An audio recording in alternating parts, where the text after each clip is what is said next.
just to put you a little bit at ease, it's not a lecture about what I did with an organisation. What I'm hoping is it's a bit of a conversation about some of the things that we did with another organisation. I'm trying to make connections with you and your own organisation because I know you all come here from that perspective. Can I use something here? Can I take it back with me? So the idea is I'm going to try and get through it reasonably quickly to give us more time to discuss, debate, and I'm reasonably confident I'm going to say things you're going to go, rubbish, or I don't agree with that. And that's good if we can actually reconcile it before the end of the session. So the idea is that feel free to have a chat at the end, during, but if need be. But I'm going to try and whip through it pretty quickly just to give you a bit of a landing place for where we're coming from in relation to good governance and how that might translate to your own organisation. So, I'm Paul Grogan. I manage my own consultancy business. It's called MDO Consulting, Mission Driven Organisations. I work exclusively in the not-for-profit area. I work in an amalgam of education, charity, sport, and industry bodies. So it's across there. While it seems a diverse group, the similarities are far greater than what the differences are. And to that end, why seek external, why would you get someone to come and work with you and your board? And generally speaking, I'd say they fall into these three categories. And this is sort of from the article that is in the magazine. And I was pleased to get a Guernsey on the front cover, which was nice. Basically, you get three categories. Those well-established boards have got an appetite for change. They know what they're on about, and they're looking to sort of just take them to that next step. Next group is a new board, one that's been installed, that's had a fairly big turnover, and they're looking to bed themselves down, identify where their strengths and needs are, and to try and get that fit for the organisation. Third category was the dysfunctional board. And that dysfunction can range across a very, very broad range. It can be internal politics, where the board is split. It can be external pressures that are brought in on the board and they're struggling to actually cope with it. It can be a fractured membership relationship with the national, it can be any one of a combination. I'm fortunate that in this situation, the one I'm talking about falls very soundly out of number one. They were a well-established board, the Australian Newsagents Federation, and they had an appetite for change. But I think you'll see that many of the things that they deal with could easily flow through the other three or the other two categories. One of the things also is, what's the difference between a coach and a mentor? And in there I talk about a coach is like a sounding board. When things are going pretty well, the coach comes in and sort of just a bit of advice here and a little bit of information there, and it's more of a buddy. This is not hard and fast, please. The coach tends to be more interventionist. And I just apologise to the build that all isn't working on this, which is going to make it very difficult when I get to the last slide. So I don't know what's happened with the presentation, but unfortunately it's not working. This is meant to click in 3 clicks. So is there something I can do to change that? Probably not at this late date. So I apologise for that, but you'll see what I mean in a moment. Generally though, coaching, mentoring, training is an eclectic mix. You don't hire a coach or hire a mentor. You tend to get someone in and get them to work with you, and it will depend on the situation, the issue, and the person. It is a very loose sort of description. So don't be too wedded to it, but there is a range of approaches to use with your board. Okay, Australian Newsagents Federation. Just one slide. They're a large industry body. There are about 5,000 newsagents peppered around the country. Largest retail home delivery groups, 6.5 billion, and they employ about 20,000 people. So they were very, very aware of their need to provide effective leadership. The CEO attended a conference I was presenting at, approached me at the end of it and said, I'd like you to come and have a chat with our board. And that sort of just, I suppose, began the relationship. And it was a toe in the water relationship. It wasn't sort of signing up to anything massive. It was, can you come and have a chat? Let's see how we work together. Because it is about relationship building. Now, one of the first things I had to address with them, and I address it with just about every group I work with, is people tend to think of governance as it's just too big, too much information. If you Google it, you'll find that it actually comes up with about 145 million results. Now, is it any wonder when we talk about governance that people get that reaction? They go, oh God, it's just too big. And so therefore the easiest thing when you're confronted with something like that is just to step back from it and find a whole heap of reasons why you're not going to go down that path. So generally what I find, and what I certainly did find with the Newsagents Federation, they have this sort of iceberg perception. There's a little bit above the water that they understand, but they assume there's this massive amount down there that they have to contend with. Coupled with that is this idea that it's going to cost us bags and bags of money, and even more of a problem is that it's going to take forever. So those three compounding issues tend to be the things that you're challenged with when you're looking at trying to renew your board and get them to say, basically come on side with you. What I try and do, one of my first jobs is try and break down that barrier, to say to them, it really isn't that hard. It's a principle-based approach, and I often compare it to parenting. Good parenting is about basic principles. If you get those principles right, the behaviours tend to fall out of it. So simple things like protect them. So keep the child safe. Don't abuse them. Set a good role model. Say what you do, mean what you say. If you think about all the principles of good parenting, simply translate them straight across to the ASX and the good governance principles that are embedded there, you'll find that they correlate almost identically, except for do the washing up when you're finished eating. But I mean, even that you could argue is that that the job's not finished till the paperwork's done. Good board minutes. So you pretty much can find that correlates.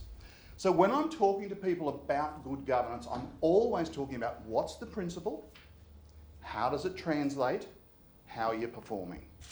So what's the principle, how does it translate, and how are you performing against that? Okay, this one was a build as well, but you'll just have to get it all as one slide. The idea here, we started with this one-day workshop, and it was an introductory thing. It was, how do you think we will get on together? At that, I ran a good governance session, which I'm going to run through with you in a moment. Unfortunately, it won't be a build, but I thought it would be. We then conducted a gap analysis and think, oh, gap analysis, that must be hard. No, what have you got? What do you need? The gap's the difference. And it is really that simple. What do you need? What have you got? How do we break the difference between those two? And the other thing too is to scope it out over time. A bit like your risk management approach. What's the impact? What's the likelihood? How much do you need this policy, process, procedure or whatever? Well, let's elevate it to the top of the list. Yes, this is a nice to have. This would be a good to have. So you go with your must-haves. And that's a conversation where you look at where the board is at ease with certain things and nervous about others. We then drafted an agenda that should be for the coming workshops, put in place as a result of those a range of policies and procedures. And the idea was to promote a culture of renewal and review. And the next slide is a bit stark, but just to alleviate your concerns, in the handout I have here, I've got a copy of the board or the director review that we did at the start of each session. The actual relationship extended over a year. It was meant to start with just one session, and we ended up going for 12 months. Every sort of 2 months, I'd run a workshop for them. But the idea was, we started with this. Now, don't be put off by it. It was 25 questions, and the idea was to each director to rate their own performance of how well they performed at the previous day's board meeting. I preface this with that I don't attend the board meetings. I'm not a deemed director. I run workshops, and in their situation, I did not attend any of their board meetings. So for the first 3, they would have their board meeting on one day, and I would then attend and run a workshop. And it was a bit of a retrospective. How did you go? What did you do? The idea was they went through here and said, how did I perform yesterday? Not how do I perform in general, in relation to yesterday. The idea being 1, if it was, you strongly agree, and 5, if you strongly disagree. And I said, well, basically, if you score 25, you're delusional. And if you scored 125, you want to have a long, hard look at yourself. So somewhere in between. Important, though, that we did it confidentially. I did not ask them to show anyone else. It certainly wasn't ranked and rated. The idea was to keep it in their board papers and to say, well, okay, if I scored around 40 or 50 or whatever, where did I not score well and what should I focus? Because these were things like, did I read the board papers? Have I come prepared? Do I speak well of and to my colleagues? It's behavioural. So the idea was to do it at every board meeting. What was interesting though was the chair came to me at the after the second or third, I can't remember now, and he said, Paul, we want to turn it round and have your session first and then do the board meeting afterwards, the next day.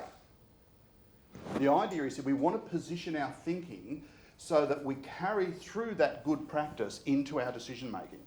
And I thought that was a really nice sort of a step in the process for them to make that decision. So that's here in the handout for you. Whenever I work with boards, we work on 7 principles. 7 things, so forget the iceberg, these are the 7 things that you need. I only have 5 on this hand, but I have 2 over here. But these are the 7 things that every board, whether it's the local club or whether it's an international board, this is what you need to be focusing on. First of all, if you've got your structure right, and of course, this is also here in the handout for you. Structure meaning governance structure, legal structure, management structure, membership structure. Those 4 structures. Are we positioned for success? So are those structures in place? And we reviewed those. The next and probably one of the most critical, if you take one image out of this session, take this image here. It's that the board is a single entity. It's viewed as a single legal entity, but also board solidarity. Once that solidarity is fractured, almost everything else starts to fall away. So that they act, think, behave, operate in a way where they identify their individual skills, needs and whatever, but they operate as one legal entity. So that a decision of the board, even if it went 4-3, and I'll talk about that a little bit later, is a decision of the board, it got 7. When you walk out that door, and I had this conversation in Brisbane recently where I said to someone who raised this issue, he said, we often have one of our directors who'll go out and undermine the decisions that he didn't agree with. And I said, well, he needs first of all to realise he's got 2 choices. One is he supports decisions of the board or he gets off it, and the other is he supports decisions of the board or he gets off it. There's really only that decision. You are a director 365 days a year, and therefore your board solidarity obligation is 365 days a year. You don't have the luxury, unless you're a less than ethical person, to sit in the board, have it go against you, and then go out and white-hand the decision. So this was a strong thing that needed to be, it doesn't matter whether it's the ANF or anyone else, a strong thing that needs to be focused on. The next thing is get your structure right, get your strategy right, and the red one, who knows what the red arrow at the beginning is meant to signify? Any guesses? Mission. The amount of organisations we see where they've had mission creep and they've just simply drifted left or right because of pressures, because of financial things, all sorts of things. And it is about why are we here? Let's get our act together and let's put it out the front of our strategic objectives and our outcomes. So be mission-focused organisations. Understand it, rationalise it, and put it into practice. Next thing is managing the CEO or directing the CEO. I don't use the word manage because many of the boards do manage their CEO. Sorry, you don't manage the CEO. The CEO manages the organisation and may manage the staff. You don't. As a board, your job is to provide strategic direction and direction to the CEO in that relationship. And it's quite a different thing. Managing, and this is one of the problems also, which comes up in the next one, is, when I'll just bring it up, is monitoring the organisation. And I often say it because I work with CEOs at the same time, and I say to them, if you bring management information to the board, don't be surprised or disappointed when they ask you how many toilet rolls there are. Okay? If you feed them that sort of information on a regular basis, You are training them to ask you management-focused questions. Focus all of your reporting against the strategic outcomes. Enter into conversations with them about strategic outcomes. So it works both ways, that what you're trying to do is to elevate the board meeting to focusing on those things and these things. So monitoring the organisation. The next one is being able to report to your members and stakeholders in an effective, transparent and accountable way. And the last one, which is I've only added in about the last 12 or 18 months, is managing the culture. And culture is so critical, but it's so obvious when it's wrong. And I mean, I could sit here for the next 2 hours talking about all the various ways that an organisation gets its culture wrong. One of them in particular, I mean, you only got to look at the Commonwealth Bank where they were talking about the guys that were selling off high risk, I'm not a finance person, but basically high risk products to pensioners and others. They didn't have a policy against it, but the culture that fed it, from what I understand from the newspapers, is that if you sold a lot of these, you got a trip to New Zealand and you got elevated in the, so there was a cultural disconnect between what they said they did ethically and from a policy position, but the way in which they rewarded and acknowledged particular behaviours. And this is one of the things to look at, is that good parenting is about good role modelling. And even as, and how many people in the room are parents? Okay. How many of you have never made a mistake? I love it. Me and you, right? That's 2 of us. I normally get 3, but okay. Yeah. I'll bet you scored 25 on the directors thing. But the idea being, if and when, because you know you will make a mistake, you are prepared to go out, own up to it and say sorry and make recompense for it. Those are the sorts of ethical behaviours which set good practices in your organisation. So being able to say, yeah, look, put your hand up, got it wrong, and do something about it. Okay, from here, that's what drove the workshops that we held. On the last session, and I actually wound it up because I said to them, I think it's now time for us to have some separation for 12 months at least. And I'm going to come back in at the end of this year with them. And I said, so let's conclude. And what I did is I printed off what I called a director's placemat.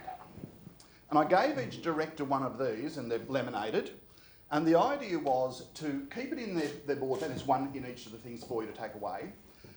So the idea was to keep them focused on those 7 areas, but at the same time, and I'll go through them pretty quickly so that we've got time for questions, what did we actually put in place at the result of the 12 months? Now, I'm crossing my fingers that this is going to work, because if it doesn't, it's a really flat outcome. But the idea is, no, it didn't. Okay, I was going to talk to each one, so I'm going to actually have to point to them. So you'll have to bear with me, but it was more effective if it actually had worked. Okay, the idea was, we talked about the difference between good governance and what it means. And basically, the message to them was good governance is where what you must do and what you should do come together, hence the gap here.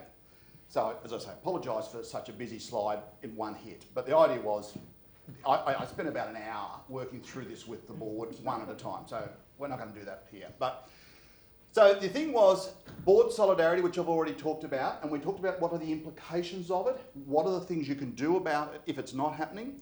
Simple things like allowing anyone else access to your board papers, leaving them lying around, confidentiality, and being a large industry body, they do have a lot of things which are commercially in confidence. A lot of not-for-profits claim that, but don't really have it. They did. And so therefore we had to talk a lot about how do you keep that intellectual property safe. Also talked about consensus decision making, and something which I encourage boards to do is to say everything doesn't have to be point of order, motion, second, right, because it just literally bogs your organisation down. So, point of order, chair, that, you don't need it at board level. I make the caveat though, that by going with a consensus model, if the decision that's before the board has the potential to have a material impact on the organisation, then I would suggest putting it to a poll, asking the directors to actually commit to a vote. But generally speaking, I would argue that the majority of things that you can do in your board can be done by consensus decision making. You put that into your board charter to say that that's the way we operate, and it frees up the organisation. But the other thing that it does, if you have one, is it stops that director whose job is simply there to be a professional naysayer and hold everything to point of a few laughs, right? Their job is to make sure that you just make it to 10:30 at night, right? and they're not giving up. So what I try and say is, and I don't talk about powerful or strong leaders, I talk about effective leaders as chairs. And an effective leader is able to run what I call a C meeting, S-E-E. Short, effective, enjoyable. S-E-E. Short, effective and enjoyable. And we did a lot of work on how to improve the quality and quantity of work they can get through in their board meetings. Also talked about the concept of servant leadership. I do a lot of work in the sport sector as well. And sport is quite different from the general not-for-profit in that they talk about power and control. It's a really big driver. Who's got the power? Who's got the control? What I try and coach them to do is to say, let's not talk about power and control, let's talk about authority and responsibility. As the peak body, whether it's at state, national or international level, your job is you've been vested authority. The owners, the principle is the owners have the power. So you talk about good principles. Owners have the power and they vest authority into the leadership group to do for them that which they can't do individually. So it's very much about servant leadership. We then talked about the legal duties, the fiduciary. There's a lot written about it, but basically it's what do you have to do? And how do you embed that into your compliance obligations? Talked about being financially literate, and I noticed the session previous to this one talking about what is financial literacy. And it's one of the most avoided responsibilities of directors, is the hands over your ears, metaphorically, no, it's too complicated. Well, I'd argue there are two problems there. One, you're not asking the right questions, and the person providing the information isn't breaking it down well enough for you to understand it. So the challenge was to become a questioning board. Continually question, use as much visual graphic type representation as you can, and don't be afraid to keep asking questions. Not toilet roll questions. Questions against the strategic investment and the strategic outcome. Being able to elevate your conversation to that level, and it doesn't mean going off and doing a finance course. So it's for another workshop another day, but good financial literacy is actually quite simple to be able to get what you call it, what's deemed in the not-for-profit sector, a level of comfort. So as a director, your responsibility is to have a level of comfort that you understand the affairs of the organisation. So we then talked about roles and responsibilities and made sure there were appropriate job descriptions in place. Talked about independent directors, and a lot of organisations have representative directors. So the state president comes and sits on the national body. I'm very anti that, and it's for another workshop as well. I think it's a poor model, but sometimes it's a model that is inherited and expected. Even worse is to when you have a council that oversees the board. That's for another debate at lunchtime. But the issue being, if you can't be independent, at the very minimum you must operate independently. These are the things, the values that you embed in your board charter and in the roles and responsibilities of each director. That if I am by nature, we can't get it across the line to have independent skill-based directors appointed, what we will do is we will commit that when we take this position, we will act independently for the good of the organisation, and they sign it. And the idea is that their fellow directors can call them on it and say, oh, come on, Jenny, I really think that you actually, you need to elevate it a bit up above that level of conversation, because what I'm hearing is your state or your sector or your association or your group or your whatever. It is up to the board directors to keep each other honest in relation to this issue. We also then talked about Secret Squirrel. For those of you who, the Gen Ys and the younger ones in the room, Secret Squirrel is rampant in the board culture. Close the door. Don't tell people when the board meeting is. Don't share the agenda. Don't tell people. Why? What are you doing? Well, I know what you're doing. You're creating a culture of mistrust. One of the things, and it's down here, I encourage people to do is to introduce board buddies. And the idea is that, in particular, I'm talking about a federated model here, but it can cascade down into virtually any construct, is that directors take the responsibility to contact one of the voting members, I'm assuming you haven't got a unitary model with 5,000 individual voters, right? But generally speaking, to provide them a little bit of information via email. One is, we're having a board meeting on this date at this location. Two, here's the agenda ahead of time. And three, is there anything you would like us to discuss, raise, or whatever in relation to those agenda items, or anything else? With enough, don't send it to them at 7 o'clock saying we're meeting at 8. At least 2 days. Then if they don't bring anything back, that's fine, but the chair does one thing, and that's embedded in the agenda, says, okay, now, sorry, I can't read your name. David. David, you're the board buddy for South Australia. Did you contact them? Yes, thank you. Any feedback? No. Good, thank you very much. Minuted? Okay, and then we go around. If there was, we put it into our general business and we make sure that it's something we've raised. After the session, the board then produces a board outcomes or agenda. You can make up whatever you like. It's not the minutes. It's these are what the board resolved to do as a result of it, of the agenda. Some things may be held over or whatever, and you send that to the member saying, this is our outcome, this is what happened. Happy to discuss it, please give me a call. And you make sure that each director is bound to that document only. They're not meant to go out and have a 2-hour roaming conversation about everything that was raised. Okay? Good board buddies, and I used the example where my wife, we had 3 sons, they're all grown now, and they go to their bedrooms, and she used to walk down, what was in a thing? And if the door was closed, she'd bang on the door and say, what are you doing in there? And I go, Joe, do you really want to know? I mean, apart from that, but what does it matter what they're doing in there? But the fact was, because the door was closed, the culture, it developed that they must be doing something wrong. So the idea is, culturally, get your doors open.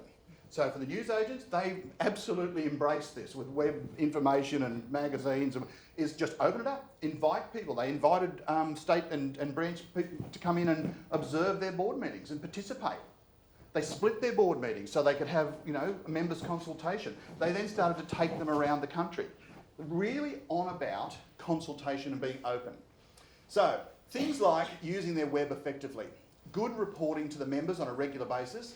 Also introduce them to a cloud-based governance solution called Governability. It's a commercial product, and I was asked to do some homework on it, which I did. And it basically gives them a board portal, so all of their board papers and everything now are electronic, and they go up into that area. And then the idea is that they can then do their risk management, compliance, and strategic governance all electronically, and it creates that legacy for the organisation. And that also gives them dashboards and a range of other things. Then looked at the role of governance and management and how those degrees of separation are identified and maintained. This brought up one, and I'm interested to know, how many of you are involved in a board that has an executive committee? Yeah, you're not going to like me. Don't like them. Don't like them. And I don't like them because I find that they are actually contradictory to board solidarity.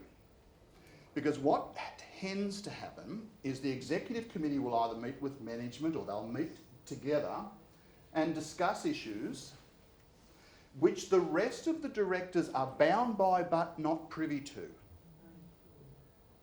So the idea was, and this created a little bit, and I was bound not to divulge, too much about the newsagent's private business, but this was one where Alf, the CEO, said, but Paul, I need to speak to the board on at least a weekly basis.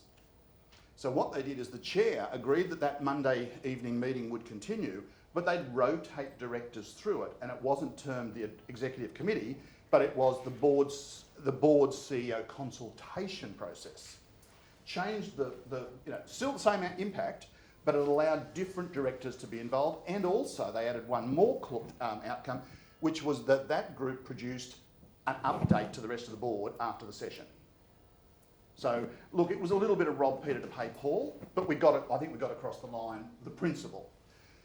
Talked about the board committees. Now, they were about to engage in a really substantial financial contract.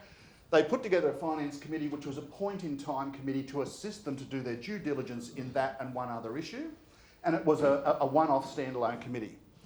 Then looked at the audit and risk committee. What always amazes me with these is how many times the CFO, Chief Financial Officer, or the Treasurer chairs the audit committee. Anyone got that? Oh, thank God. No, it is amazing how many people put the fox in charge of the hen house. I mean, the whole idea of an audit committee is an at arm's length review, not only of your finances, but of the way in which the organisation operates.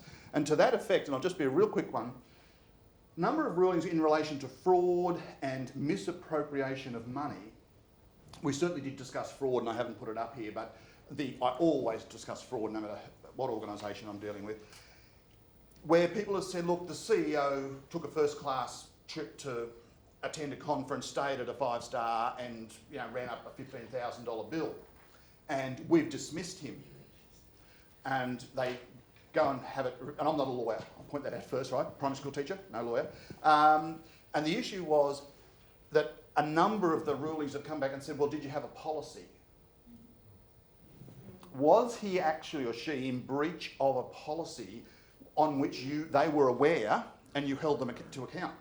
If it was just that they made a bad decision or it was poor practice, well, actually, you really shouldn't have dismissed them. You should have sanctioned them, perhaps, but you should have put a policy in place. And so it's about, you have to do your homework as a board. So having things like a decent audit and risk committee. The next one which they didn't have was the CEO Performance and Remuneration Committee. How do you know? I mean, he knows we love him. She knows we like her. No, they don't. That's like me thinking my wife knows I love her. Just because we've been together for 34 years just doesn't cut it. Right? Try and miss a birthday or Mother's Day or Valentine's Day and see how good you go with that strategy. Right? The idea is if you are not actively doing something to keep engaged with your CEO and to keep that relationship healthy and a challenging environment, not a challenging to the point where it's killing the poor person, but challenging in that it's creating growth in that CEO, then I'm sorry to be so blunt, you're dropping the ball as directors. You have one employee as a board, and your job is to make sure that employee is fruitfully engaged, finding sense of purpose. And one of the outcomes of this and the poor outcomes is what I've termed lily padding. What you find is a lot of CEOs that are disgruntled jump from one lily pad to the next, not necessarily for more pay, but simply with the view, and they probably don't even articulate it, that they're looking for that affirmation and that challenge, and also the ability to profile their achievements. Not just put another report about the toilet paper, but to actually enter into an adult conversation about, actually, that was a really good outcome. So there's a real test for you there. Did we do the right thing by our CEO in relation to that? Another one which was interesting, which came up, and it had a lot more effect when it did come up, but strategic priorities and talking about, I put up a picture of the board and the classic statement, didn't realise how good looking we were. And I said, okay, so what do you think about it? And there's a couple of the directors, yeah, I know, we know. I said, okay, what do you know? No women. I was a bit of devil's advocate. I said, oh, so what? I said, what do you mean, so what? Did you, and this is serious truth. I said, did you know over half our owners of our newsagents are women, men and women, husband and wives jobs. The vast majority of our 20,000 staff are women. and the vast majority of our customers are women. And I thought, oh, I love this board. You know, and I thought, they've done the research, they knew the issue, they just didn't have the solution. I was really pleased with them on that day. I thought, oh, good on you. So what we've done now is to put in a nominations committee which starts months out, identifies where the skill needs are for the strategic direction going forward, and are now actively looking, before I think it's September, October, the next AGM, to try and find suitably qualified directors, both male and female. Right? This is not a witch hunt to go and find a woman. That's not the objective. It's to say, what do we need, who's got it, and how do we bring balance into that nomination process? Ultimately, it'll be the members that decide who gets elected, but our job is to make sure we put forward a really effective suite of directors that is a better reflection of the community or the environment in which we work. So that was really nice. In here, and it didn't come up and I don't know why, okay, there you go. Yay, one worked. Was a governance committee, and the company secretary was a pretty passionate character, young boy, once a young boy, sorry, 30-something, and his thing was, how do we keep the renewal process going after you go? And so the idea was that they put a governance committee in, they looked at how do they continue the director sort of review process, and that was great. So the last couple, as we move towards question time, is they had a focus on effective oversight, risk, embedding it in policies, and finally having a membership relationship that talked about solidarity and unity. Because ultimately, and it's quite different from many of you, being an industry body, their job was to help their members make money. So quite a different focus from the general not-for-profit that I would normally work in. But the idea was, what are we doing that gives them the skills and the support that they need to be effective retailers, keep their staff, keep their business, and generate profit. And it was very much about moving stronger together. And as one of the results of that was the Queensland Newsagents Federation, as the 30th of June, actually wound up and became a branch of the Australian Newsagents Federation. So that was strengthening the whole branch model. So some really positive outcomes over a period of time, but done in a step-by-step way. Okay, so this is the second last slide. What does the ideal board look like? As I say, one image to take away with, that's what it looks like. You've got leadership, integrity and good judgment as the principles you're operating under. Those hopefully lead to effective decision making.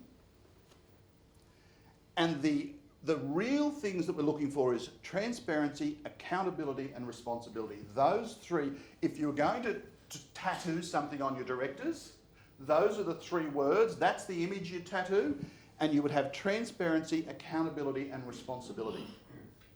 So they're the outcomes that they were looking for, and I would suggest they were a long way towards achieving those. Under this principle of servant leadership. Here to guide, here to support, here to listen and provide that leadership. Any questions, comments, thoughts? Not necessarily in relation to this, maybe to even other things that have come up. Yes? Let's talk about that board buddy thing a bit more. Mm-hmm. So you've got the board member phoning a buddy who's clearly not on the board but part of the organisation. Yes. What role did that person take after the conversation? What role did the buddy? The buddies? Really important one. Let's take it back to the federated model. So the question was, what's the responsibility on the buddy? So that you've got the board person contacting the buddy. The idea is this. The lowest common denominator is the board can say, we did provide the information to the membership group. Okay, lowest common denominator. Ideal outcome is that they then took that with enough time to discuss it with their fellow directors or their fellow membership group or whatever, to say, are there other issues? The idea is that we're not saying that this is not secret squirrel stuff. If we've got a board agenda, this is the board meeting. Now, a number of sports have said, can't do that. We might be discussing something important. And I said, well, I hope you are. I hope you're not meeting just for frivolous reasons. But they always want to, and you'll always find that detractor, that director that's finding the point of, or the reason for not doing something. And I said, okay, if you're going to be discussing a child molestation case or an accusation, that's okay. Have that out of session. Literally, simply don't put that on the agenda. Use a bit of mature common sense here. But you find those people that will use that. We can't do the 95% because there's a 5% chance that... Right. And I said to them, really, guys? Couldn't we elevate it a little bit more towards being grown up? And, it's a sarcastic response to people who operate in that paradigm. But unfortunately, they're lead weights. They're holding your organisation back. And unfortunately, they tend to be the last directors to leave and the first to get on. And board renewal is about trying to change that position so that the fellow directors hold them to account and say, really? Come on, I think we agreed that we were going to operate in this space and this paradigm. Any other questions, comments? Yes?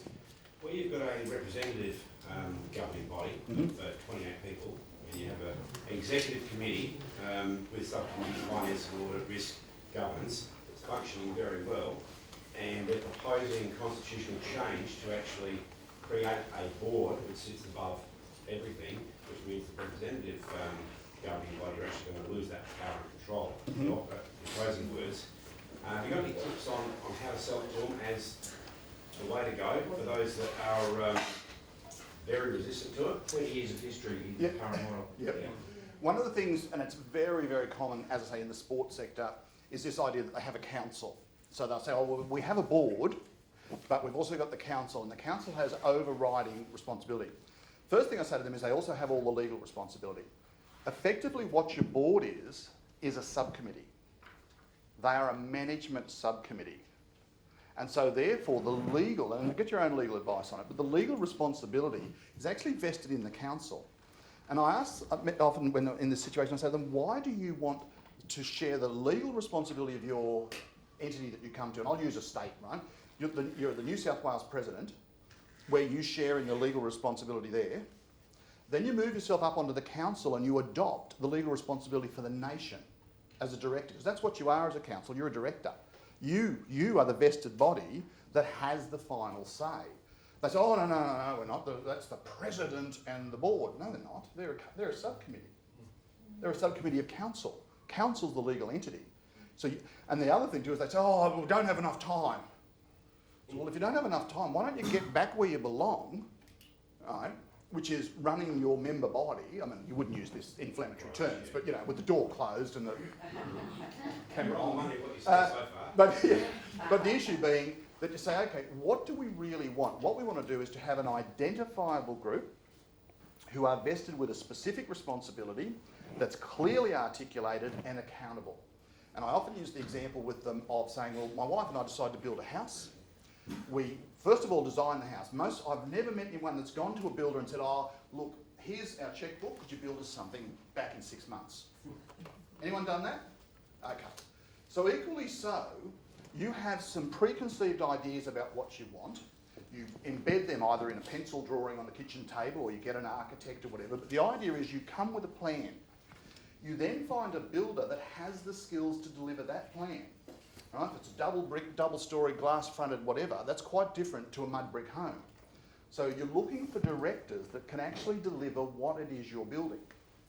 Now, the other thing is, once you've done that, you say to them, as you wouldn't say to the builder, if anything needs changing, you've just got complete carte blanche to do what you like with it.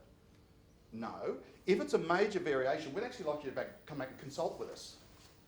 Right? All of these checks and balances, because to be honest, most of those structures come out of the Don Chip model of governance, which is keep the bastards honest. Effectively, if you look at the what is at the basis of it, it's we don't trust you. Well, if you don't trust us, don't put us in place. That you have the confidence to be able to say, we've told you what we want. We know that you've got good reporting and that there are good checks and balances in place.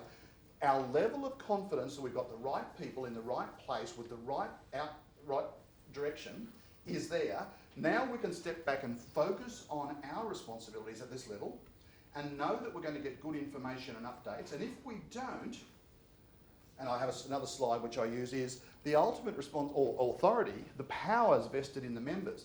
They can call a special general meeting at any time. 1/10 of the membership generally can call a special general meeting and hold the board to account. And that's as simple as, we've lost confidence in you, and remove either one director or the entire board. So the accountability is absolutely there, but it's about this old paradigm that, you know, we need to be in control, we need to make sure. Well, why? I don't want to be on the building site every day that the builder's there, and I can guarantee the builder doesn't want me on the building site every day. But I want the confidence that if something substantial changes, you'll give us a call, we'll then negotiate. And we'll come to that resolution. Any other quick questions, comments? You've got a secretary of the company and CEO. Mhm. He says everything that happens in this boardroom is confidential and can't be shared outside. Your board charter is where I would address that challenge and to say, okay, what should we be sharing? Because remember, we have an obligation to report to our members and provide. So at least being able to say, let's just start and say, okay, well, financial information, can that be shared? Okay, so financial can. What about management reports? Can we do that? And break it down and go through step by step. What can we share? Don't tell me what we can't, just tell me what we can. So let's start with a list on this side. And if the list is empty, you go, well, hang on, one of the 7 responsibilities was that we report regularly to members. So what are we going to put in the annual report? So let's dissect the annual report, and can we do that only once a year, or can we maybe do it on a quarterly basis?